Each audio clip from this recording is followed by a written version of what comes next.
Olá, olá, meus amigos, sejam muito bem-vindos a mais um episódio do nosso podcast favorito, Chave Mestra Podcast. E olha só aonde nós estamos hoje. Hoje o estúdio está um pouquinho diferente. Estamos simplesmente na maior feira literária da América Latina, a Bienal do Livro. Exatamente, estamos aproveitando essa energia, passando para você nosso conteúdo de excelência, com as histórias do conhecimento dos nossos autores e aproveitando e levando a mensagem deles para mais pessoas, né? Então, estamos aqui aproveitando essa feira e você vai receber o melhor. Receba aí também a nossa alegria. Eu sou a Damaris, a sua host de hoje, e eu estarei entrevistando simplesmente uma mulher incrível. Nossa autora aqui do livro DNA da Liderança, que tem como subtítulo Desbloqueando o seu potencial para liderar. E olha só quem estará conosco hoje na nossa mesa. Simplesmente Érica Guerra. Ela é mestre em administração pela PUC de Minas, especializada em gestão de projetos, gestão de pessoas, logística integrada. Certificada em gestão de mudança, coaching executivo, coaching de times, eu lendo em inglês, coaching de times e coaching de vida.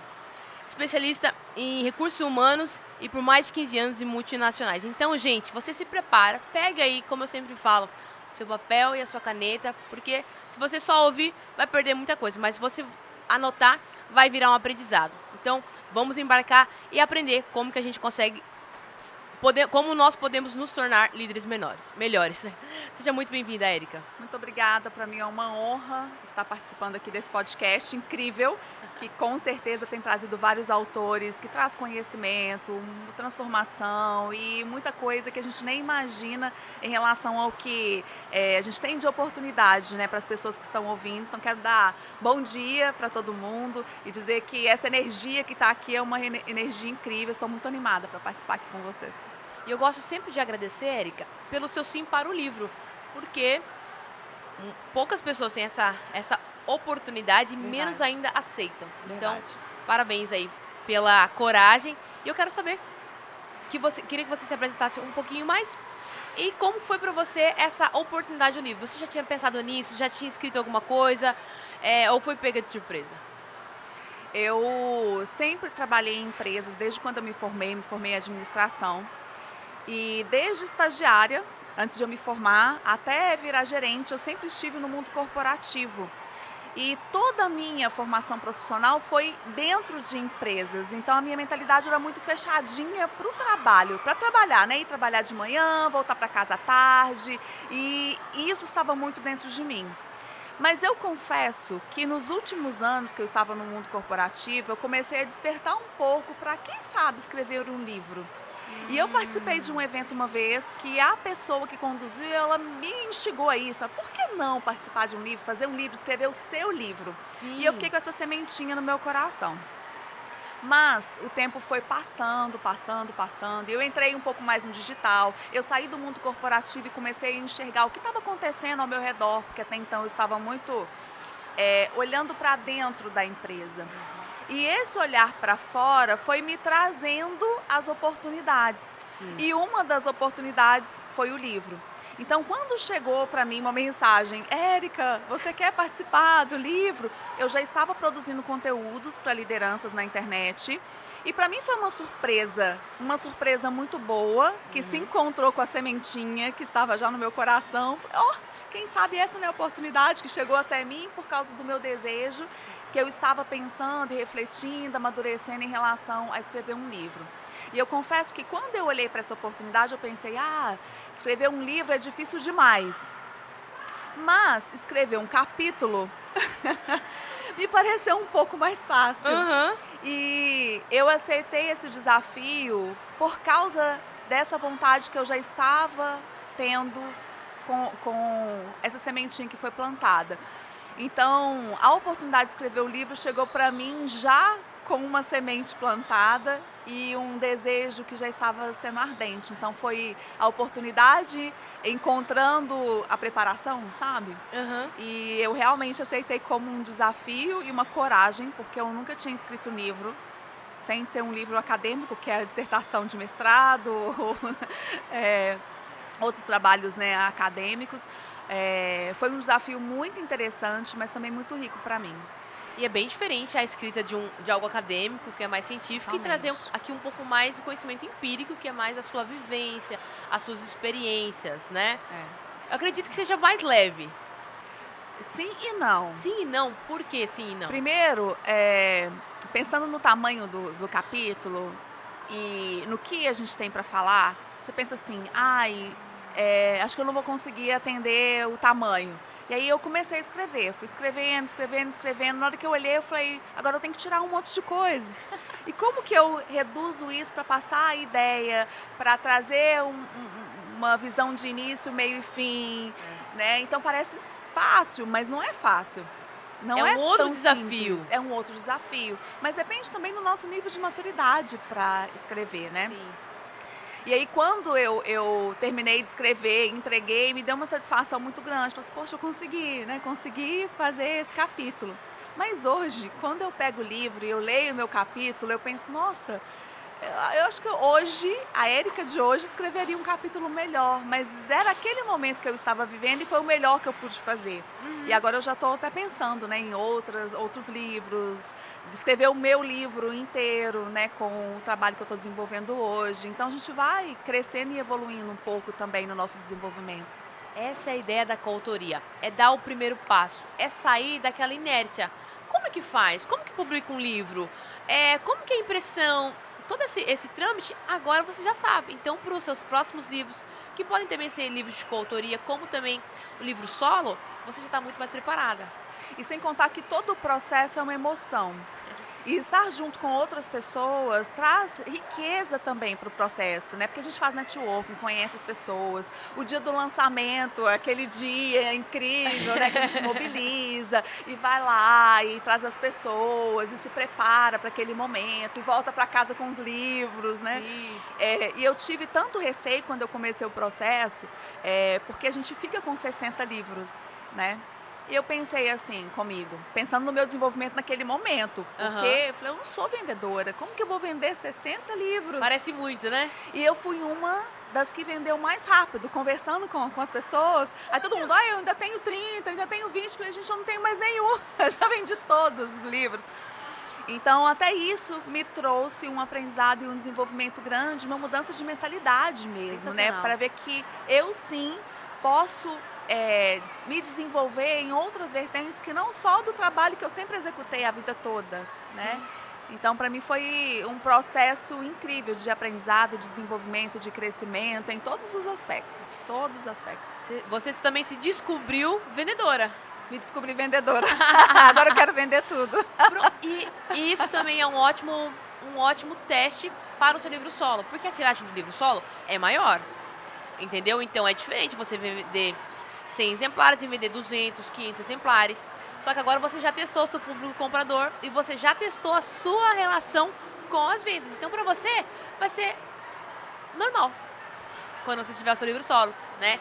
E eu vou te falar, nós temos autores aqui que vendem os dois, vamos dizer, juntos, sabe? Meu livro solo tá aqui, mas meu livro de coautoria também tá aqui. Até porque esse conteúdo também é muito enriquecedor. Muito rico. O seu, você vai trazer profundidade. Mas aqui a gente traz uma variedade muito bacana. Conta um pouquinho para nós o que as pessoas podem esperar do DNA da liderança. Tem pessoas que compraram o livro DNA da liderança, compraram de mim, e que se deleitam em cada um dos capítulos, porque os autores são pessoas de mercado, pessoas muito experientes, que vivenciaram a realidade da liderança em diversos contextos, e isso é muito rico. Fala de comunicação, fala de como gerir equipes, fala de como trabalhar a sua autoliderança, o seu autodesenvolvimento. Então tem diversas abordagens de treinamento e desenvolvimento de pessoas, abordagem de conhecimento explícito e implícito para a liderança. É um livro que tem uma riqueza muito grande, muito grande. E tem profissionais incríveis aqui que eu adorei conhecer. Eu falei de networking, mas isso também é muito rico. Às vezes a gente aceita trabalhar, aceita participar do livro. E eu não imaginava o que viria junto com o livro, porque não é só o livro, mas o contato com pessoas do Brasil inteiro, porque esse livro aqui tem pessoas do Brasil inteiro, pessoas que trabalham com diversas frentes de trabalho e que enriquecem muito o nosso dia a dia, né? Saem parcerias, saem outros trabalhos conjuntos, é muita riqueza, é uma oportunidade muito boa. E eles estão levando você para o público deles. Eu não sei Sim. se já aconteceu com você, mas uma das coisas mais bacanas que os nossos autores falam é quando alguém que ela nunca viu, não sabe onde é, de repente marca no Instagram. Por quê? Porque ela comprou de outra pessoa, de outro autor, e fala assim, nossa, que legal. A minha mensagem, o meu trabalho está chegando aonde sozinho não conseguiria encontrar, né? E a gente começa a acompanhar as pessoas no Instagram também, os outros autores, e começa a ver o que está acontecendo, e vai lá e comenta, ai, que legal que você está fazendo isso. Então sempre tem esse contato também que é muito rico, é muito legal. Muito bacana. E falando especificamente do seu capítulo, que tem como título Gestão de Recursos Humanos e Questões de Pessoal. Me conta, você colocou aqui, né? Se bem que o livro já foi lançado em 2023, então já são, não é mais 15 anos, né? Uns 17 anos na área de recursos humanos. Sim, sim. Né? E o que te fez trazer essa temática para esse livro falando sobre liderança? A minha trajetória profissional ela foi 100% na área de recursos humanos. Então, desde antes de eu me formar, eu entrei como estagiária na área de RH, virei analista júnior, analista plena, analista sênior e gerente na área de recursos humanos. Então, no meu capítulo, eu quis trazer um pouco dessa essência de RH para a liderança. O que eu vejo que é um erro que os líderes cometem é acreditar ou aceitar que o RH é o dono dos processos de pessoas. O RH é o dono de definir quais são as políticas, quais são as práticas, mas na hora de executar, é o líder que executa, é o líder que está na frente da pessoa e ele tem uma base que é um processo que foi construído pela área de RH. E muitas lideranças confundem isso. Por exemplo, na hora de admitir, quem escolhe a pessoa para o seu time? Então tem pessoas, tem líderes que delegam, fala que RH, você que tem a técnica, você que escolhe. Só que ele deixa de considerar que se ele entender como ele vai escolher as melhores pessoas para o time dele, ele está se desenvolvendo como líder. Ele não está desenvolvendo em RH, ele está se desenvolvendo como líder. Então, recrutar uma pessoa para a sua equipe, escolher as melhores pessoas para a sua equipe, isso é liderança, isso não é RH intrinsecamente. Desenvolver as pessoas da sua equipe, isso não é RH, é liderança.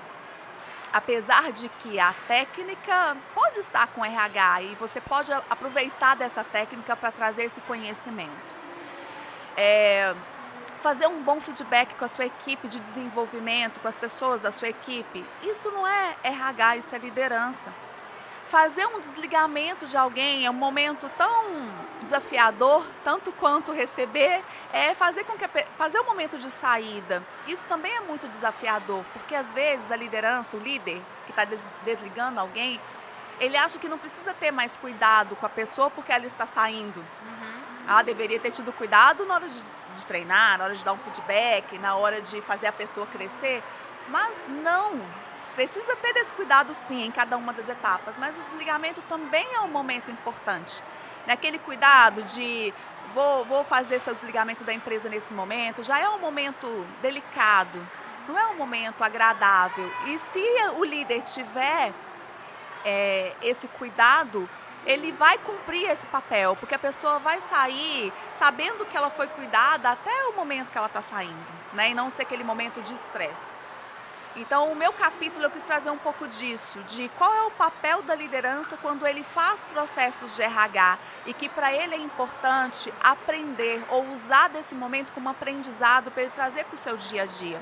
Em qualquer negócio, né, mesmo que você esteja em uma empresa que tenha uma estrutura de RH muito estruturada, e aí é uma grande oportunidade, porque se é estruturada, você tem acesso a processos muito sólidos e isso te traz uma oportunidade de desenvolvimento.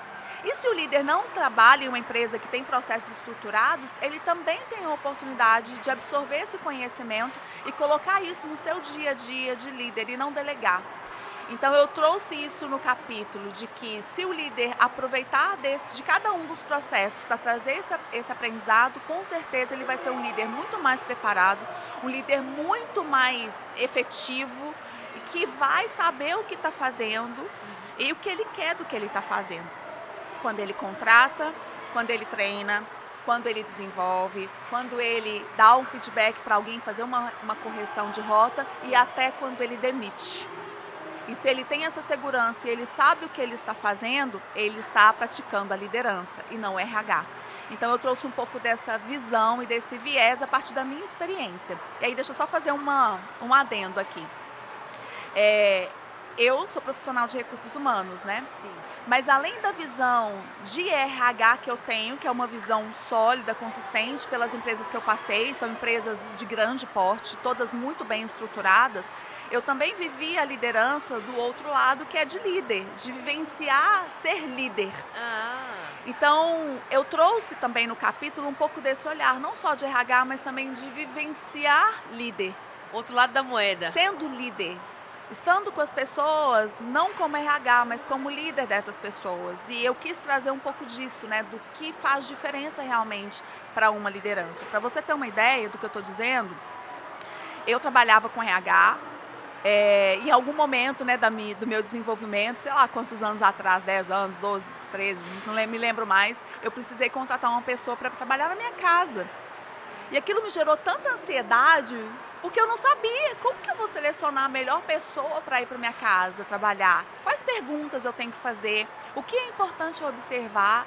Como que eu vou saber se a pessoa tem as habilidades que eu preciso para trabalhar na minha casa? Eu preciso de alguém de confiança. Como que eu vou saber se essa pessoa é de confiança? O que eu preciso observar?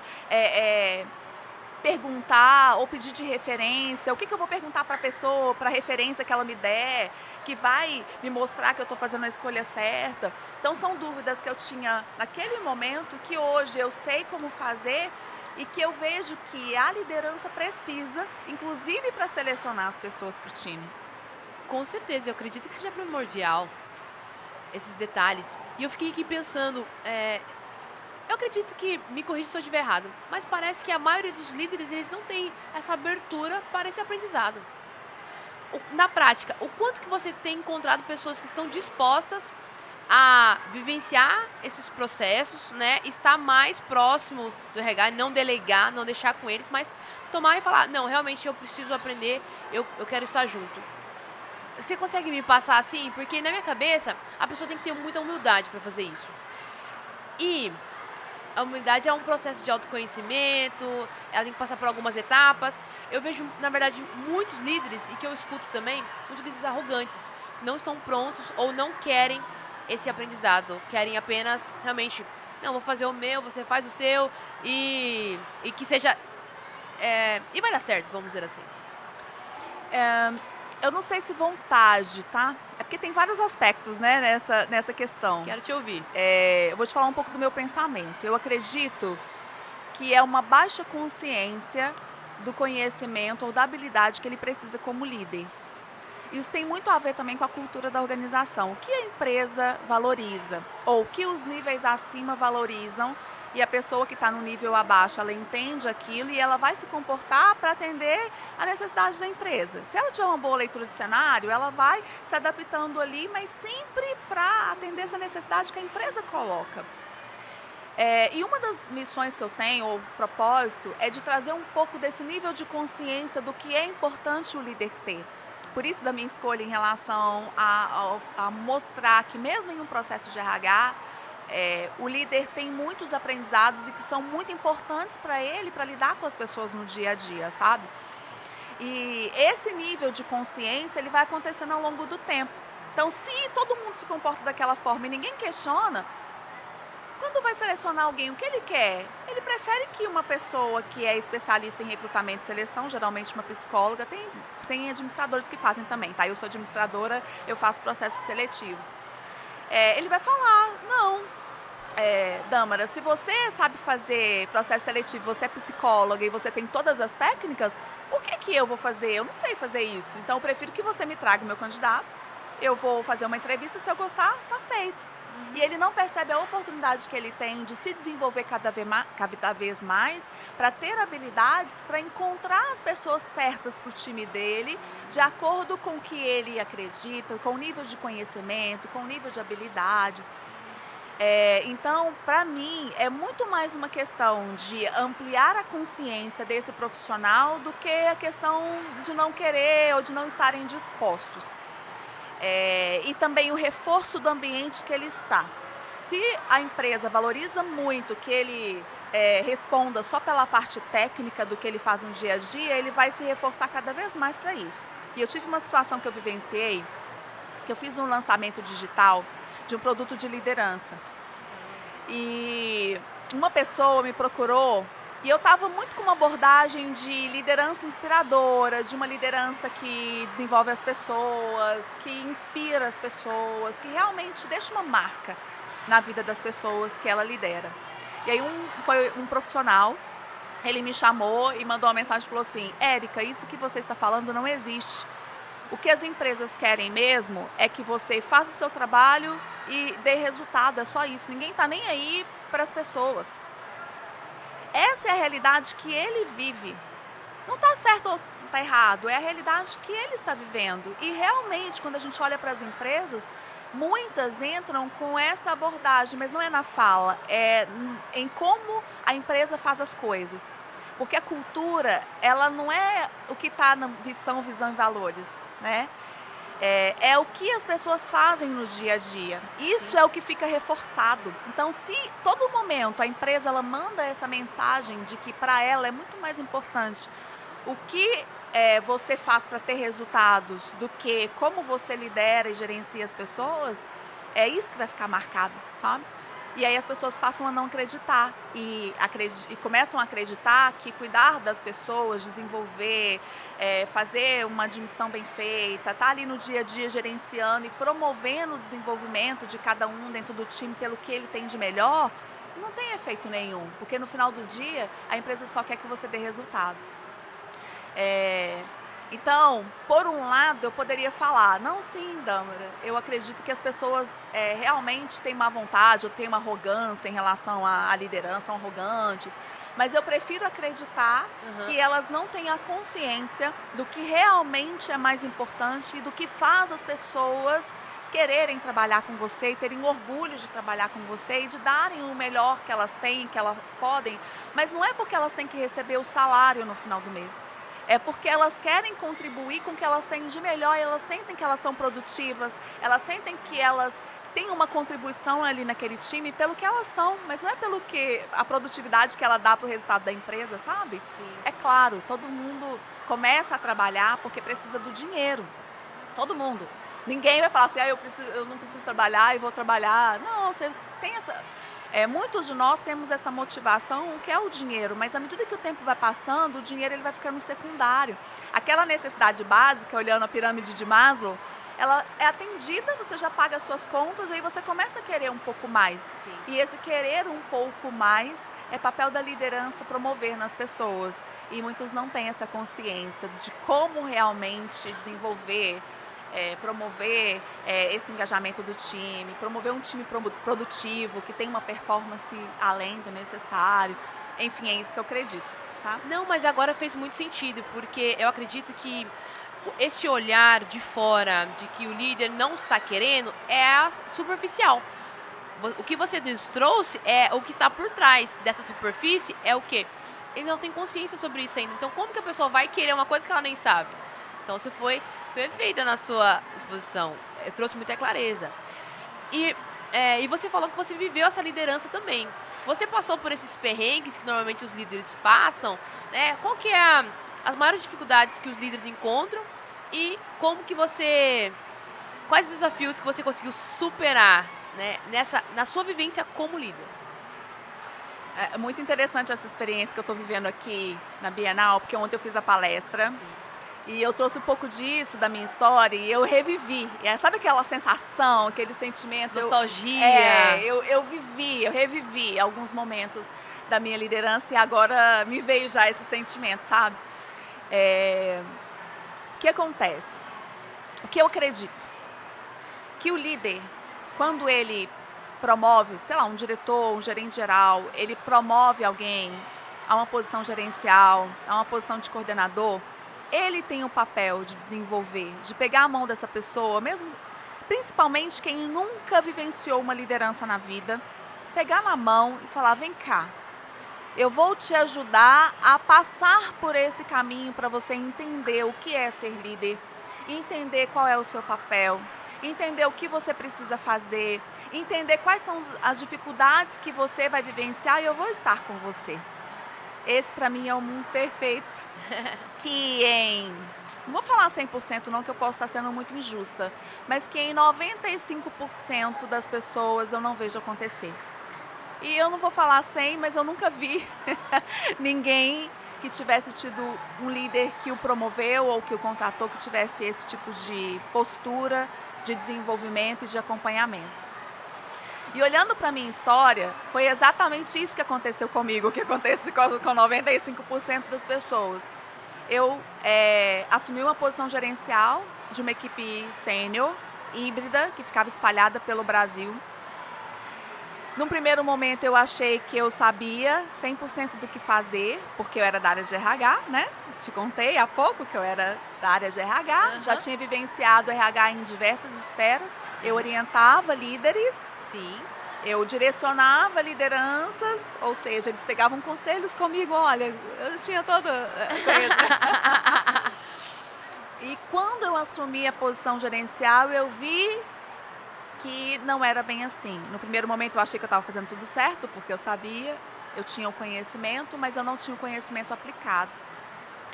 E aí eu comecei a enxergar essas dificuldades. Primeiro, pelos sintomas que começaram a acontecer, mas eu não tinha muita consciência do que estava acontecendo. É a questão da consciência que eu estava te falando. Voltamos.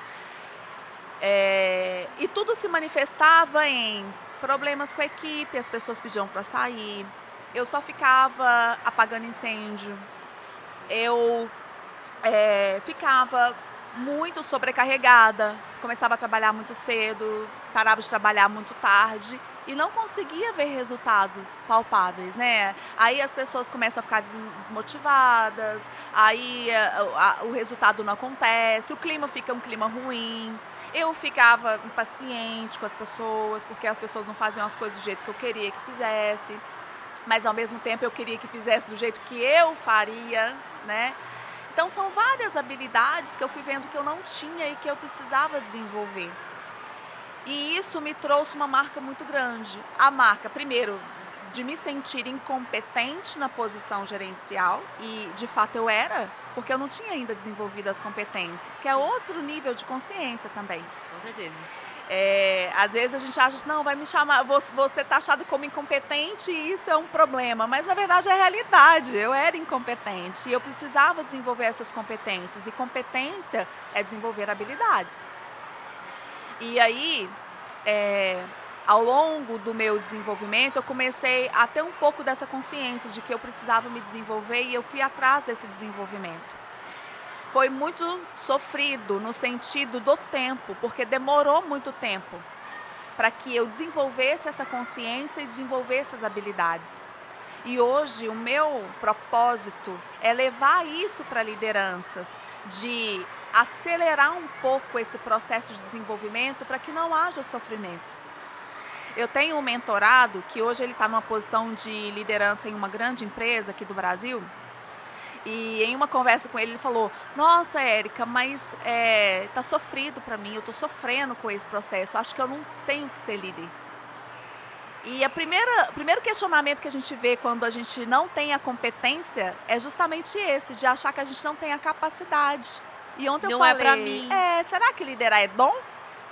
E a gente começa a acreditar que é dom, mas na verdade pode ter ali um quesinho de talento, mas é muito mais desenvolver as habilidades corretas para o desenvolvimento. Aí eu falei com ele, calma, eu vivenciei isso. E eu tenho certeza que você precisa de orientação e direcionamento. Com essa orientação e esse direcionamento, você vai se sentir capaz de liderar uma equipe, de fazer esse processo ser um pouco mais leve. E aí é o que eu falei no início aqui dessa questão. Se o líder dele, sim, ou a líder dele, tivesse essa mentalidade desenvolvida ou tivesse essa consciência, ele ou ela pegaria na mão desse profissional que acabou de promover e faria esse trajeto com ele, porque a pessoa mais experiente sabe qual é esse caminho. Sim. Mas às vezes nem o líder acima também não tem essa consciência, que é o que nós estávamos falando agora. Ninguém pode dar o que não tem.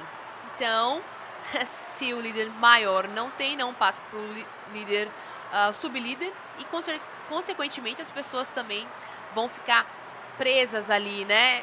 Então, a gente encontra muitos funcionários insatisfeitos, com grande taxa de rotatividade. E tudo começa pela liderança. E você falou que tem um mentorado. Conta um pouquinho mais da sua mentoria. Conto.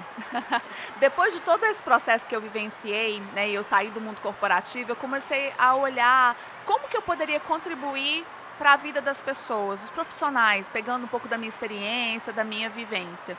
E eu comecei a trazer para profissionais que me procuravam uma mentoria de desenvolvimento.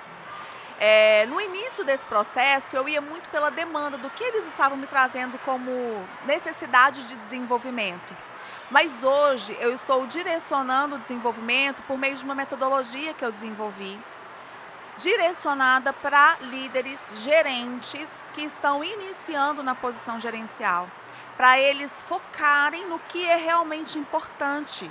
E o que é importante quando você assume uma posição gerencial? É saber gerenciar pessoas, gerenciar processos e gerenciar resultados. E como é isso? É usando o tempo, aplicando o tempo. Eu vou anotar isso aqui, porque... Pode anotar, repete porque pra é mim, boa. Você fez uma tríade muito bacana. Gestão de... Gerenciar pessoas, gerenciar processos e gerenciar resultados. Mas não é só isso, Tamara. Para gerenciar pessoas, gerenciar processos, gerenciar resultados, é necessário usar o tempo para gerenciar pessoas, gerenciar processos, gerenciar resultados. Como que você faz isso? Além de gerenciar o tempo ou usar o tempo para gerenciar pessoas, processos e resultados, você precisa ter habilidades para gerenciar pessoas, gerenciar processos e gerenciar resultados. E a habilidade, ela vem do conhecimento aplicado. Então, o que eu preciso aprender ou qual habilidade eu preciso desenvolver? Qual habilidade que eu já tenho e qual eu ainda não tenho e que eu vou focar o meu esforço para que eu desenvolva essa habilidade? Sim. Mas também não é só isso, tem mais um elemento que ele é muitíssimo importante, que são os valores organizacionais. O que a empresa acredita que é importante, que eu preciso trazer para o meu cotidiano na gestão de pessoas, na gestão de processos e na gestão de resultados? Qual é essa linguagem que a empresa fala? O que a empresa valoriza? Então, por exemplo, eu fui promovida a gerente. Quando eu estou na mesa com a diretoria discutindo algum assunto, o que é importante para essa diretoria que eu preciso trazer para a minha forma de fazer e para a minha forma de falar, para eu ser valorizado naquele contexto? Então, é uma construção conectada. Tem uma certa complexidade, né? Tudo isso, gerenciar pessoas, processos e resultados, com o uso do tempo, com as habilidades necessárias e com os valores organizacionais. Não é algo simples, né? É complexo. Mas quando você tem clareza do que você precisa fazer, você direciona o seu comportamento e o seu aprendizado para isso. Então fica mais simples, fica mais leve, fica mais palpável. Então eu sei o que eu estou fazendo e o que eu quero do que eu estou fazendo. Essa é uma frase que eu uso muito, né? Que o líder, o gerente, ele precisa saber o que ele está fazendo e o que ele quer do que ele está fazendo. E isso é estado de consciência. Ou seja, quando eu estou com alguém do meu time, o que eu quero dessa conversa? O que eu quero extrair dessa conversa? Qual é o meu objetivo? Não é uma conversa aleatória, eu tenho um objetivo. Quando eu estou gerenciando processos, o que eu quero do que eu estou fazendo? Quando eu estou gerenciando resultados, o que eu quero gerenciar? Qual é o meu objetivo? Que meta eu estou acompanhando? Qual é o indicador mais importante para o meu negócio? Então, traz uma simplicidade e uma leveza para o processo de aprendizado. Você usou essa palavra de processos na sua frase de impacto aqui. Use os processos como um facilitador da sua gestão e não como uma forma de gerir. Isso. Acho que Isso. complementa e fecha esse raciocínio, né? Complementa esse seu método. Tem nome já essa sua metodologia? Esse seu Eu novo... chamei de Gerente 5X. Gerente 5X. 5X. Por que 5X? Por que 5X? Eu demorei em torno de 5 anos para ter total consciência do que eu estava fazendo e o que eu queria do que eu estava fazendo como gerente. E não precisa demorar tanto tempo. Se o gerente que está me ouvindo agora tiver acesso a essa metodologia, né, e direcionamento e orientação, que é o que eu ofereço no meu desenvolvimento, ele vai acelerar o processo de crescimento dele e desenvolvimento em 5 anos. Não precisa gastar 5 anos. Em 1 ano, menos de 1 ano, você já consegue fazer essas viradas de chave, saber o que você está fazendo e o que você quer do que você está fazendo. E isso faz acelerar a carreira, faz acelerar o desenvolvimento e faz com que esse sofrimento que eu vejo de tantas pessoas e que eu também vivenciei, ele não aconteça. Com essa intensidade, é claro que o crescimento, ele traz um desconforto. Se não estiver desconfortável, claro que naquela medida, você não está crescendo. Se estiver confortável demais, aquilo não está te desafiando, você não está evoluindo. É importante ampliar a mentalidade, ampliar a mente, né? Sim. Mas há esse aceleramento, essa aceleração. Aceleramento eu nem sei se existe, né? Há essa aceleração do aprendizado e isso torna o processo mais leve, mais prazeroso. Não vai ter aquele questionamento, será que eu consigo liderar? Não, quero voltar a ser analista, minha vida era mais fácil. Mas eu gosto de falar também para os meus liderados, uma frase que eu absorvi, que a mente, depois que ela se expande, ela não volta mais ao tamanho original. Essa frase foi uma frase roubada, né? Uhum. de Robert Einstein. Mas é uma frase que eu acredito por isso, porque realmente, depois que você expandiu, que você vivenciou a liderança, o desenvolvimento das pessoas, não tem como voltar. Vou voltar para ser analista porque era mais confortável, ser líder de mim mesmo, do meu trabalho. Não, você pode ampliar e ajudar pessoas a se desenvolverem e liderar equipes, né, para alta performance. Tem diversas oportunidades. Depois de ampliar, não dá para voltar mais atrás. Não dá para voltar mais.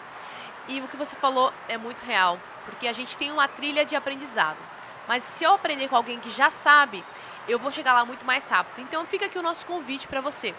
Você quer aprender a liderar? O nosso primeiro convite, adquira o DNA da liderança. Esse aqui pode ser o seu manual, o seu passo a passo de como chegar lá.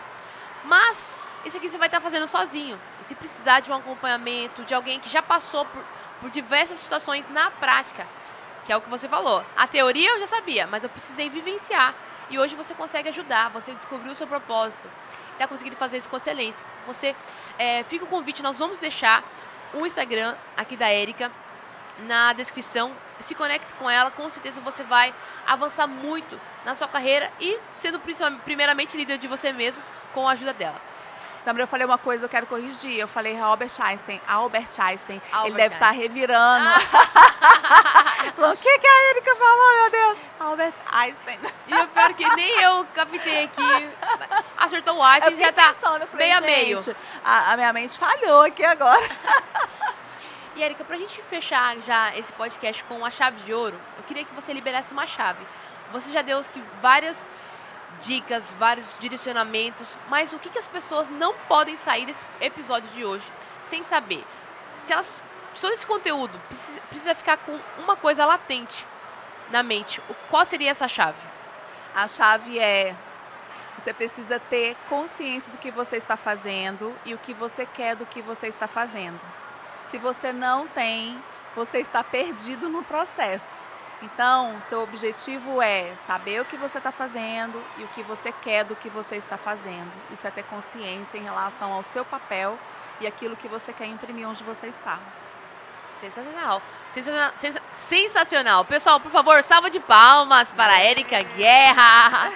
Brilhante, excelente comunicadora e já dá para ver que realmente você é um excelente profissional. Parabéns pelas realizações. Espero que o livro continue alcançando milhares de pessoas ao redor do Brasil, que você continue cumprindo seu propósito e mais mentorados venham aí. E muito obrigada aí por liberar tanto conhecimento sobre nós. Muito obrigada. Espero voltar com o meu, né? Já tá combinado. Próximo Já tá ano? 2026, ó. Promessa. Pronto. Cobrem ela. Promessa. Quem tá assistindo agora, entra lá e coloca no direct dela, 2026. Cadê o seu livro? Quero o seu livro só, tá bom? E conte conosco pra essa jornada também. Muito obrigada. Muito obrigada a você que esteve conosco até agora. Coloca nos comentários seus maiores insights e nós nos vemos no próximo episódio. Tchau, tchau.